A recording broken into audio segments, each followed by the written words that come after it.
మంచు వాళ్ళ ఇంట్లో మల్లో నిప్పు రాజుకున్నది కదా. మొన్నటిదాకా అన్నదమ్ముల పంచాది పెట్టుకొని బజార్లకు ఎక్కితే మళ్ళా ఇప్పుడు కన్నప్ప సినిమా క్యాసెట్ గదేనోళ్ళ హార్డ్ డిస్క్ ఎత్తుకపోయిరని పోలీస్ స్టేషన్లో కేసు పెట్టించిండు విష్ణన్న. ఏడ జరగని ఇచ్చంత్రాల పంచాదులు మంచు వారింట్లోనే ఎందుకైతున్నాయో ఏమో. నీ ఆజ్ఞ లేందే సీమైనా గుట్టదంటారు. అసొంటిది నీ మీద సినిమా తీస్తున్న మా ప్రెసిడెంట్ మా విష్ణన్నకేంది కన్నప్ప కష్టాలని ఫీల్ అవుతున్నారు విష్ణన్న అభిమానులు.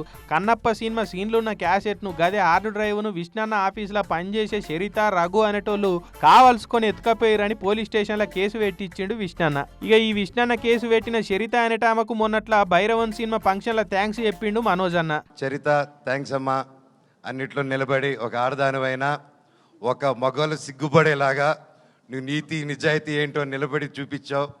మీ అందరికీ నేను ఉంటాను. అట్లా చెప్పినాక వారం తిరగక ముందే ఈమెనే ఆడు డిస్క్ ఎత్తుకపోయిందని కేసు పెట్టిర్రు. ఈ మెనకపోంటి ఎవరో అదృశ్య శక్తి ఉండి మా సినిమాను లాస్ చేసేందుకు చూస్తున్నారు, వాళ్ళు ఎవరో కనిపెట్టి చర్యలు తీసుకోరని ఫిర్యాదు ఇచ్చిండు.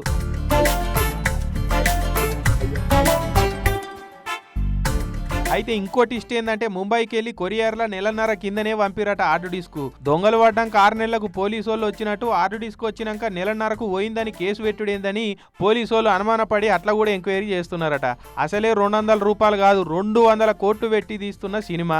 హాలీవుడ్ రేంజ్ గ్రాఫిక్స్ కూడా పెట్టిరని టాకిన పడుతున్న సినిమా. అన్నిటికీ మించి ప్రభాస్ అన్న, అక్షయ్ కుమార్, మోహన్ బాబు సారు, మోహన్ లాల్ సార్ అసొంటోళ్ళు యాక్టింగ్ చేస్తున్న పెద్ద సినిమా. గసొంటి సినిమా క్యాసెట్ను కొరియర్లో పంపుడేంది, ఎత్తుకపోయిరని కేసు పెట్టుడేంది.